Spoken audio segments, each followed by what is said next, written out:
दोस्तों सोचिए, अगर दुनिया की 95% आबादी को सिर्फ 5% लोग अपनी उंगलियों पर नचाते हो, तो क्या आप जानते हो कि कई बार आपके फैसले, आपके रिश्ते और यहां तक कि आपके सपने भी आपके नहीं होते। उन्हें चुपचाप कोई और आपके दिमाग और दिल को कंट्रोल करके तय कर रहा होता है। यही है द आर्ट ऑफ मैनिपुलेशन की असली दुनिया, जहां इंसान का दिमाग एक शतरंज की बिसात बन जाता है और हर चाल चलने वाला कोई और होता है। इस किताब का जादू यही है कि ये आपको दिखाती है कैसे लोग आपको मैनिपुलेट करते हैं, कैसे वे आपकी सोच को बदलते हैं और कैसे बिना जाने आप उनके स्लेव बन जाते हो। लेकिन रुकिए, डरने की जरूरत नहीं।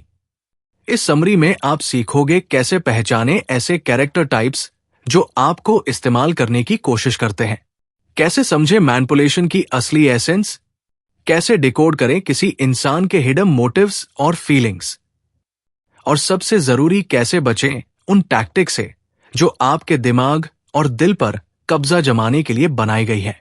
दोस्तों, द आर्ट ऑफ मैनिपुलेशन सिर्फ एक किताब नहीं, ये एक आईना है जो आपकी आंखों से वो पर्दा हटाता है जिससे आप साफ देख पाओगे कि आपके आसपास कौन आपका दोस्त है और कौन आपकी जिंदगी की इनविजिबल स्ट्रिंग्स खींच रहा है।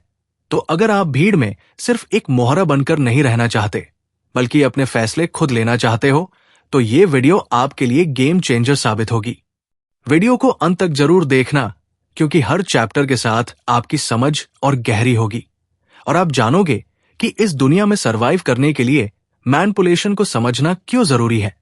और हां, अगर आपको ऐसी पावरफुल किताबों के समरीज पसंद है तो हमारे चैनल बुकपीडिया को सब्सक्राइब कर लो, ताकि हर हफ्ते आपको ऐसी लाइफ चेंजिंग नॉलेज मिलती रहे।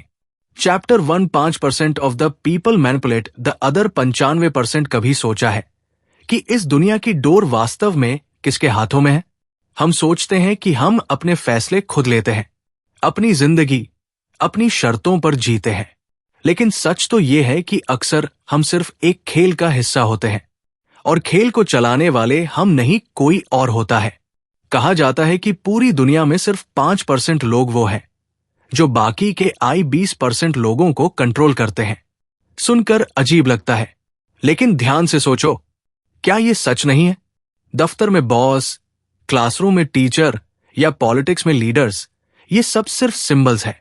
असली पावर उनके पास होती है जो दूसरों के दिमाग और दिल को मैनिपुलेट करना जानते हैं। अब सोचिए, आप सुबह उठते हो और कॉफी या टी लेने का फैसला करते हो। आपको लगता है ये आपका डिसीजन है, लेकिन क्या वाकई ऐसा है? हो सकता है वो डिसीजन पहले से ही आपके माइंड में किसी एडवर्टाइजमेंट, किसी दोस्त की आदत या किसी सोशल इन्फ्लुएंस ने डाल दिया हो और आपको बस इल्यूजन दिया गया हो कि ये आपकी चॉइस थी। यही मैनिपुलेशन की असली ताकत है, दूसरे को ऐसा महसूस कराना कि जो वो कर रहा है वो उसकी अपनी इच्छा है, जबकि सच इसके बिल्कुल उलट होता है। दुनिया के ये 5% लोग हर जगह मौजूद हैं। ये जरूरी नहीं कि उनके पास पैसा हो या बड़ी पोजीशन हो। असली ताकत है उनकी एबिलिटी, दूसरों को अपने हिसाब से चलाने की। ये लोग भीड़ में चुपचाप रहते हैं, लेकिन खेल वही कंट्रोल करते हैं। ये आपके इमोशन से खेलते हैं, आपकी फियर्स को ट्रिगर करते हैं, आपकी एम्बिशंस को फ्यूल करते हैं और फिर आपको उस रास्ते पर ले जाते हैं जो उनके लिए फायदेमंद होता है। सोचो जरा, कितनी बार ऐसा हुआ है कि आपने कोई काम किया सिर्फ इसलिए क्योंकि कोई आपको गिल्ट फील करा गया, या फिर किसी ने आपको स्मार्टली कॉम्प्लीमेंट देकर अपनी बात मनवा ली। शायद आपको लगा कि यह आपके दिल की चॉइस थी, लेकिन रियलिटी में वह एक वेल प्लान्ड मूव थी। यही कारण है कि दुनिया का बड़ा हिस्सा सिर्फ फॉलोअर्स बनकर रह जाता है और छोटी सी माइनॉरिटी लीडर्स बनकर सब पर राज करती है। लेकिन यहां एक सवाल उठता है, क्या मैनिपुलेशन बुरी चीज है? हर बार नहीं। कई बार मैनिपुलेशन पॉजिटिव भी हो सकता है, जैसे एक टीचर अपने स्टूडेंट को इंस्पायर करने के लिए उसकी साइकोलॉजी समझकर उसे मोटिवेट करें, या कोई पेरेंट अपने बच्चे को सही डायरेक्शन देने के लिए उसके इमोशंस को टच करें। फर्क बस इतना है कि कोई इसे सेल्फिश रीजंस के लिए करता है और कोई ग्रोथ और बेटरमेंट के लिए। दोस्तों, हम समझ पाते हैं कि अगर हम मैनिपुलेशन को पहचान नहीं पाए तो हम हमेशा किसी और के पपेट बने रहेंगे। लेकिन अगर हम ये स्किल समझ गए तो ना सिर्फ दूसरों के इन्फ्लुएंस से बच सकते हैं बल्कि खुद भी सिचुएशंस को कंट्रोल कर सकते हैं। अब सोचिए आप किस कैटेगरी में आना चाहोगे, उस 95% में जो सिर्फ दूसरों की चालों में फंसे रहते हैं, या उस 5% में जो खुद गेम मास्टर होते हैं। याद रखो, जिंदगी एक चेस बोर्ड है। हर कोई पॉन बनकर आगे बढ़ता है, लेकिन वही जीतता है जो खेलना सीख लेता है। Chapter 2 character types 2 watch out for. जरा सोचो, कितनी बार जिंदगी में तुमने ऐसे लोगों से मुलाकात की होगी जो बाहर से तो बड़े मासूम दिखते हैं, लेकिन अंदर से तुम्हें अपनी इनविजिबल वेब में फंसाने की कोशिश कर रहे होते हैं। कभी वो दोस्त के रूप में आते हैं, कभी किसी कोलीग, और कई बार तो अपने ही रिश्तों के रूप में। ये लोग साधारण नहीं होते। ये वो कैरेक्टर टाइप्स हैं जो मैनिपुलेशन की दुनिया के असली खिलाड़ी होते हैं। किसी भी भीड़ में अगर ध्यान से देखो तो कुछ चेहरे जल्दी ही पहचान में आने लगते हैं, जैसे वो इंसान जो हमेशा दूसरों की वीकनेसेस पर नजर रखता है। वो तुम्हारी हैबिट्स को ऑब्जर्व करता है, तुम्हारी टोन को एनालाइज करता है और तुम्हारी हर छोटी मिस्टेक को अपने माइंड में स्टोर करता है। बाहर से वो नॉर्मल लगता है, लेकिन सच में वह तुम्हें पढ़ रहा होता है, जैसे कोई बुक। और फिर आते हैं वो लोग जो हमेशा हेल्पलेस दिखते हैं। ये खुद को विक्टिम की तरह प्रेजेंट करते हैं ताकि दूसरे लोग उन पर तरस खाएं और उनकी हर डिमांड पूरी करें। तुम्हें लगता है कि तुम उनकी मदद कर रहे हो, लेकिन रियलिटी में तुम उनकी इनविजिबल स्ट्रेटजी का हिस्सा बन जाते हो। हर बार जब वो मुझे नहीं पता मैं अकेला क्या करूं, या तुम्हारे बिना मैं सरवाइव नहीं कर पाऊंगा जैसे वर्ड्स बोलते हैं, तो वो तुम्हारी इमोशंस पर कंट्रोल पा रहे होते हैं। कुछ कैरेक्टर्स ऐसे भी होते हैं जो स्वीट टॉक का जादू चलाते हैं। उनकी हर बात शुगर कोटेड होती है। वो तुम्हें बार बार कॉम्प्लीमेंट देंगे, तुम्हें स्पेशल फील कराएंगे और तुम उनके ट्रैप में फॉल कर जाओगे। तुम्हें लगेगा कि ये इंसान जेन्युइनली तुमसे इंप्रेस्ड है, लेकिन सच्चाई ये है कि वह तुम्हारी गार्ड को डाउन करना चाहता है ताकि जब असली मूव खेले तो तुम रेजिस्ट ना कर सको। सोचो कितनी बार ऐसा हुआ है कि किसी ने तुम्हें ऐसी बात कही हो जिससे तुमने ट्रस्ट किया और बाद में रियलाइज हुआ कि वो ट्रस्ट सिर्फ उनके काम आने तक था। यही डेंजरस पार्ट है। मैनिपुलेटिव कैरेक्टर टाइप्स अपने फायदे तक ही साथ निभाते हैं, उसके बाद वो गायब हो जाते हैं जैसे कभी थे ही नहीं। अब सस्पेंस ये है कि ये लोग हमेशा इजीली रिकॉग्नाइजेबल नहीं होते। कई बार तो वो सालों तक तुम्हारे क्लोज रहते हैं और तुम समझ ही नहीं पाते कि एक्चुअली वो तुम्हें स्टेप बाय स्टेप यूज कर रहे हैं। ये चेस की तरह है, हर चाल सोच समझ कर चलती है। वो तुम्हें इमोशनली डिपेंडेंट बना देते हैं ताकि जब वो तुमसे कुछ मांगे तुम मना ही ना कर सको। लेकिन डरने की जरूरत नहीं। अगर तुम अवेयर हो तो तुम इन कैरेक्टर्स को पहचान सकते हो। बस थोड़ा ऑब्जर्व करना है, कौन हमेशा तुम्हारे दिमाग और दिल पर सल प्रेशर डाल रहा है, कौन तुम्हें बार बार गिल्ट फील कराता है और कौन तुम्हें धीरे धीरे अपनी तरफ बेंड करने की कोशिश कर रहा है। ये जर्नी अनकंफर्टेबल जरूर है, क्योंकि जब तुम लोगों की असली फेसेस पहचानोगे तो कई बार शॉक लगेगा कि जिन्हें तुम अपना समझते थे वो एक्चुअली तुम्हें मैनिपुलेट कर रहे थे। लेकिन यही सच जानना जरूरी है, वरना तुम हमेशा उस भीड़ का हिस्सा बने रहोगे जो दूसरों के हाथों की कठपुतली होती है। तो सवाल यह है, क्या तुम अब भी इन फसेस को इग्नोर करोगे या फिर अपनी आंखें खोलकर देखोगे कि कौन तुम्हारे साथ है और कौन सिर्फ तुम्हारे ऊपर कंट्रोल चाहता है? याद रखो, मैनिपुलेशन की दुनिया में मासूम दिखना भी एक हथियार है, और अगर तुमने इन कैरेक्टर टाइप्स को पहचान लिया तो तुम कभी भी उनके जाल में फंसोगे नहीं। Chapter 3 how to make a slave out of person. सोचो किसी इंसान को पूरी तरह कंट्रोल करना हो तो कैसे करोगे? क्या चेस और लॉक से, क्या डर और धमकी से? शायद ये मेथड्स कुछ समय के लिए काम करें, लेकिन ज्यादा देर तक नहीं। असली स्लेवरी कभी शरीर की नहीं होती, असली स्लेवरी होती है माइंड और इमोशंस की। और जब कोई आपके दिमाग पर कब्जा कर लेता है तो आपको फिजिकल केज की जरूरत ही नहीं रहती। जरा इमेजिन करो कोई ऐसा रिश्ता जिसमें तुम हर बार कॉम्प्रोमाइज करते हो, हर बार यस कहते हो, इवन जब दिल नो कह रहा होता है। धीरे धीरे तुम्हारी आइडेंटिटी मिटने लगती है और तुम उस इंसान की इच्छा पर जीने लगते हो। यही असली स्लेवरी है। और सबसे बड़ा ट्विस्ट यह है कि ये सब होते होते तुम्हें पता तक नहीं चलता। ये प्रोसेस हमेशा सटल होती है। शुरुआत छोटी छोटी चीजों से होती है, जैसे कोई इंसान बार बार तुमसे हेल्प मांगता है। पहले तुम कैजुअली करते हो, फिर बार बार, और धीरे धीरे तुम गिल्ट महसूस करने लगते हो अगर हेल्प ना करो। वो गिल्ट तुम्हें चैन बनकर बांध देता है। अब वो जब चाहे तुमसे कुछ भी करवा सकता है, क्योंकि तुम ट्रैप्ड हो चुके हो। फिर आती है डिपेंडेंसी। कोई तुम्हें बार बार कहे तुम्हारे बिना मैं कुछ नहीं कर पाऊंगा। शुरू में तुम्हें ये प्यार या केयर लगता है, लेकिन सच में ये एक ट्रैप है। तुम खुद को उस इंसान का सेवियर समझने लगते हो और धीरे धीरे तुम्हारा पूरा टाइम, एनर्जी और डिसीजंस उसी की तरफ डाइवर्ट होने लगते हैं। अब तुम इंडिपेंडेंट नहीं रहे, तुम उसके लिए जी रहे हो। यही स्लेवरी का सबसे डेंजरस फॉर्म है। मैनिपुलेशन का सबसे पावरफुल हथियार होता है इमोशन।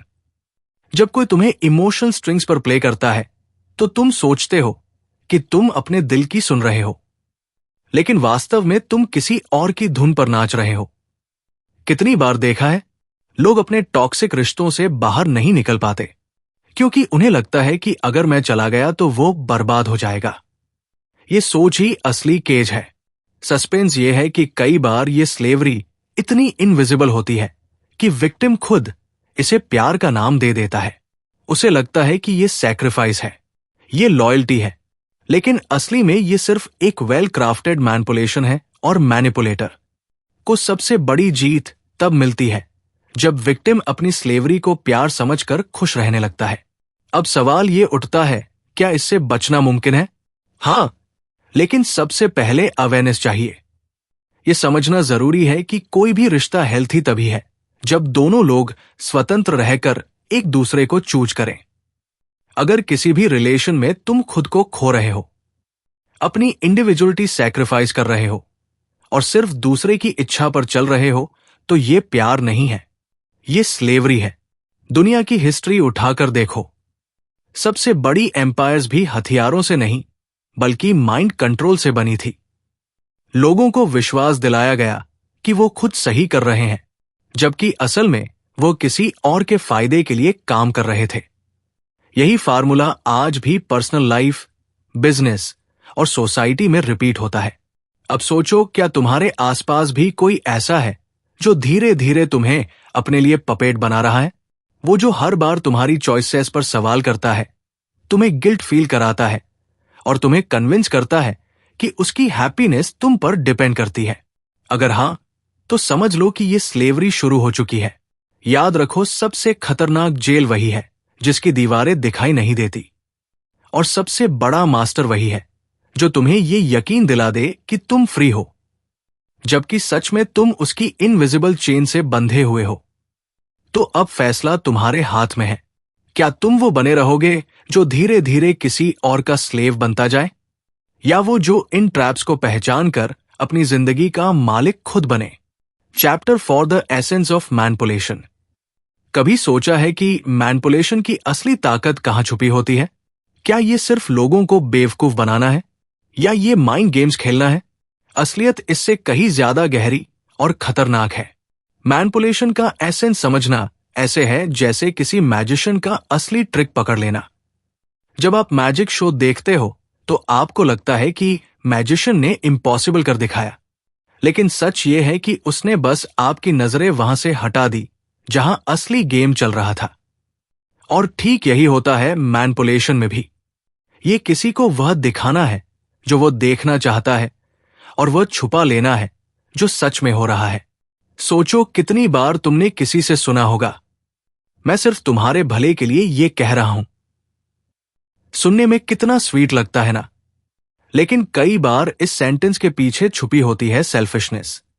मैनिपुलेटर यही करता है, वो तुम्हें ट्रस्ट दिलाता है कि उसकी हर बात तुम्हारे बेनिफिट के लिए है, जबकि रियलिटी में उसका हर कदम उसके खुद के फायदे के लिए होता है।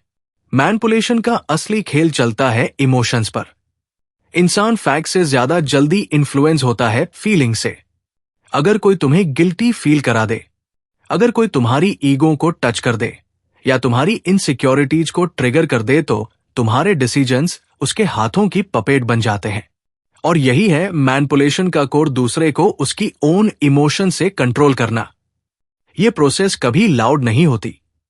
मैनिपुलेटर बहुत रेयरली सामने से ऑर्डर देगा, वो तुम्हें इनडायरेक्टली लीड करेगा। जैसे कोई तुम्हें बार बार सल तरीके से कॉम्प्लीमेंट दे और फिर एक दिन अपनी फेवर मांगे। उस समय तुम्हें लगेगा कि ये तो छोटा सा काम है, लेकिन असली ट्रुथ यह है कि वह तुम्हें धीरे धीरे उसी मोमेंट के लिए प्रिपेयर कर रहा था। मैनिपुलेशन की एसेंस यही है कि विक्टिम को कभी लगे ही नहीं कि वो मैनिपुलेट हो रहा है। असली जीत तब होती है जब कोई इंसान प्राउडली कहे, मैंने ये डिसीजन खुद लिया, जबकि रियलिटी में उसने वही किया जो मैनिपुलेटर चाहता था।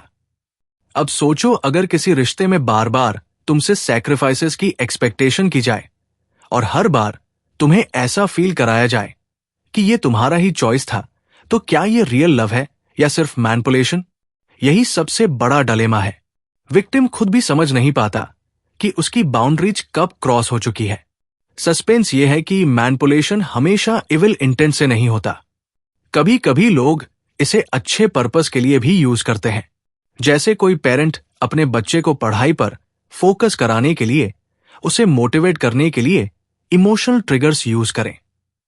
फर्क बस इतना है कि इंटेंशन प्योर है या सेल्फिश, लेकिन स्किल वही रहती है, इमोशंस पर कंट्रोल। तो मैनिपुलेशन का एसेंस समझना जरूरी है, वरना आप बार बार उस इल्यूजन में जीते रहोगे कि आप अपनी जिंदगी के डिसीजंस खुद ले रहे हो, जबकि सच में इनविजिबल स्ट्रिंग्स किसी और के हाथों में है। याद रखो, मैनिपुलेशन का सबसे बड़ा खतरा यही है कि ये इतना नेचुरल और स्मूथ होता है कि पीड़ित को कभी एहसास तक नहीं होता, और जब तक उसे पता चलता है तब तक वो पहले ही अपना बहुत कुछ खो चुका होता है।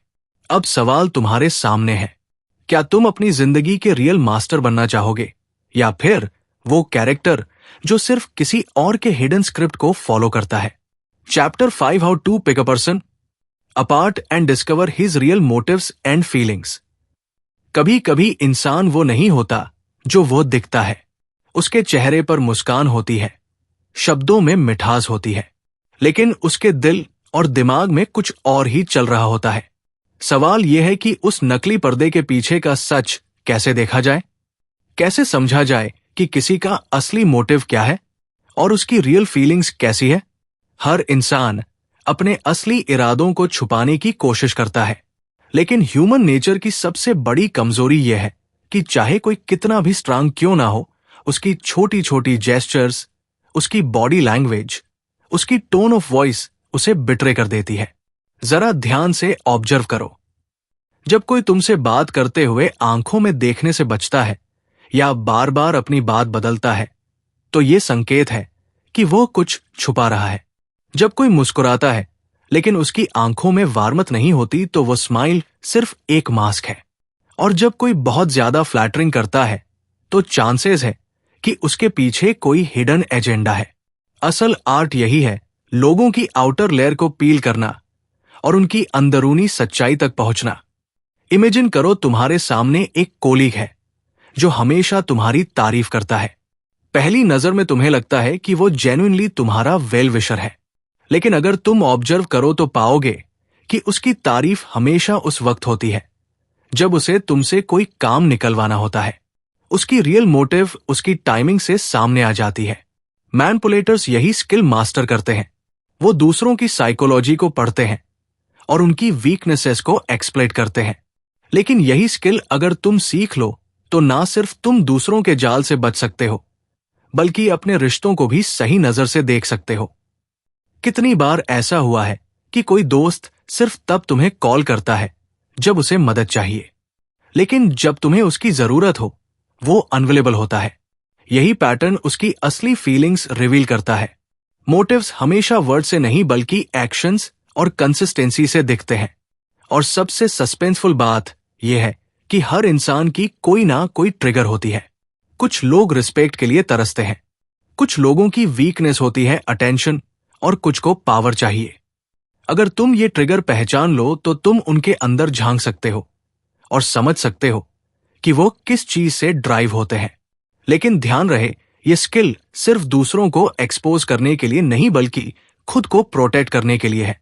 जब तुम जान पाओगे कि सामने वाला सच में तुम्हारे साथ है या सिर्फ अपनी सेल्फिश नीड्स पूरी कर रहा है, तभी तुम अपने डिसीजंस वाइजली ले पाओगे। रियल फीलिंग्स अक्सर वर्ड से ज्यादा साइलेंस में छुपी होती है। जब कोई तुमसे नाराज हो लेकिन कहे आई एम फाइन और उसकी आंखें कुछ और कह रही हो, तो ट्रस्ट करो उस साइलेंस पर, क्योंकि वर्ड्स लाई कर सकते हैं लेकिन बॉडी और इमोशंस रेयरली लाई करते हैं। तो अगली बार जब कोई तुम्हें इंप्रेस करने की कोशिश करे या तुम्हें गिल्ट फील कराए या तुम्हें बहुत स्वीट वर्ड से इन्फ्लुएंस करे, तो सिर्फ उसके वर्ड्स मत सुनो। ऑब्जर्व करो उसके एक्शंस, उसकी बॉडी लैंग्वेज और उसकी पैटर्न्स। वहीं से तुम डिस्कवर करोगे उसकी रियल मोटिव्स और रियल फीलिंग्स। और यही है सर्वाइवल का सबसे बड़ा सीक्रेट।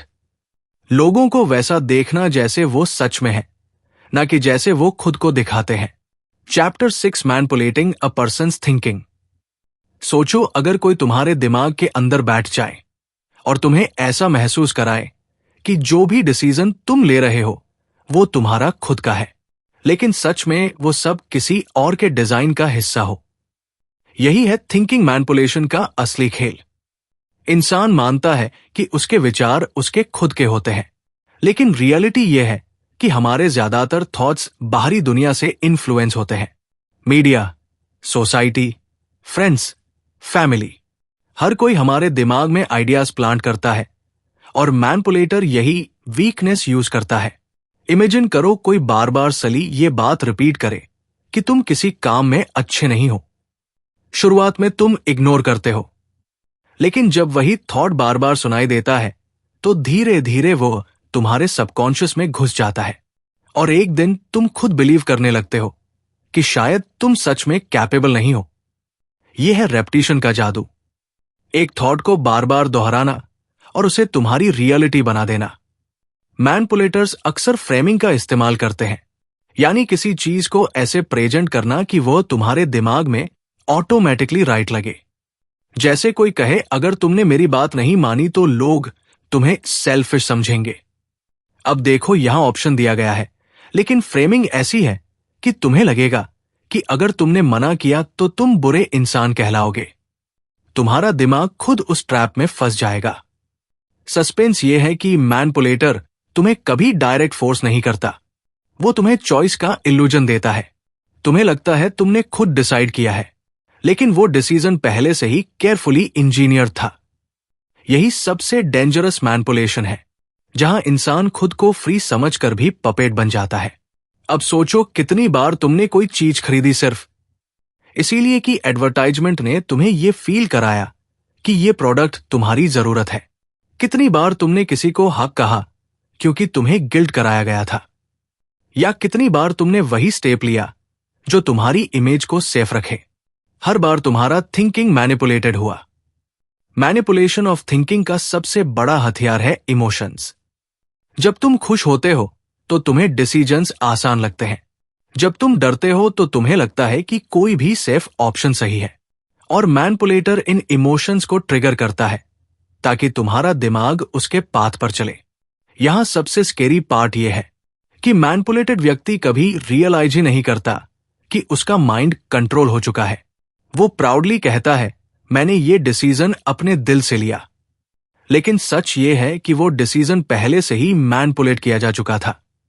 तो असली सवाल यह है, क्या तुम अपने थॉट्स के मास्टर हो या बस उन इन्फ्लुएंसेस के स्लेव जो बाहर से तुम्हारे दिमाग में भरे जा रहे हैं? याद रखो, माइंड मैनिपुलेशन तभी काम करता है जब इंसान अनवेयर हो। जैसे ही तुम अवेयर हो जाते हो, जैसे ही तुम रिकॉग्नाइज कर पाते हो कि कोई तुम्हारे सोचने के ढंग को शेप कर रहा है, तभी तुम उस जाल से निकल सकते हो। क्योंकि अंत में तुम्हारे विचार ही तुम्हारी जिंदगी का डायरेक्शन तय करते हैं। अगर वो विचार किसी और के कंट्रोल में है तो तुम्हारी जिंदगी भी उसी के हाथों में है। चैप्टर से manipulate person against he will and make him like it.